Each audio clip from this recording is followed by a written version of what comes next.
Isinusulong ni Senador Sani Angara ang panukalang batas na susuporta sa industriya ng pelikula upang makahikayat ng mga turistang bibisita sa mga lugar sa bansa na pinaggaganapan o yung mga shooting locations na tinatawag. Para sa detalye, balita mo kami, Julius Disamburo.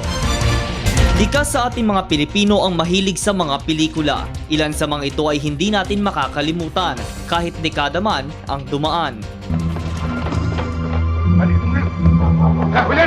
Kapitana, dito sila tumakbo.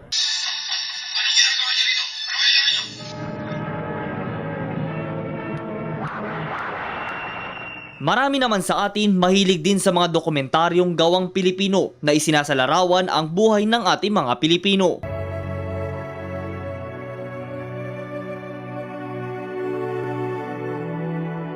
Halimbawa lamang ang mga ito kung bakit nais ngayon ng ilang senador ang pagpapalakas ng film tourism sa Pilipinas.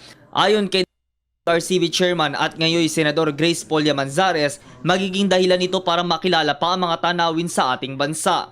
Kasama ng Department of Tourism na magkalalaan ng pondo ang gobyerno. Main purpose ay i-promote ang magagandang tanawin sa Pilipinas at may mga direktor tayo o mga aktor na nananalo ng award, dapat pondohan at magpadala ng mga brochures. Maaaring maging top destination ng Pilipinas para sa mga filmmakers gaya ng ginawang shooting ng Born Legacy sa ilang lugar sa Maynila. Inihayag naman ni Senate Committee on Tourism Vice Chairman Sani Angara na isang positibong resulta ang hatid nito. Maaari din mag-provide ng tax incentives sa mga production companies, foreign man o lokal. Inihalimbawa lamang ng senador ang pagtaas ng tourist arrival sa bansang New Zealand mula 1.7 million hanggang 2.4 million. Ito ay matapos gawing lokasyon nito ng pelikulang Lord of the Rings at The Hobbit. Kaya't sa inihaing Senate Bill 2160 o mas kilala bilang Fostering Investment Through Local and International Movies Act, hindi lang dayuhang film producer ang hinihikayat kundi tayong lahat ng mga Pilipino sa pamamagitan ng ganito.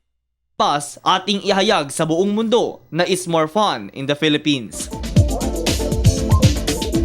Para sa Telebisyon ng Bayan, ako si Julius Disamburo.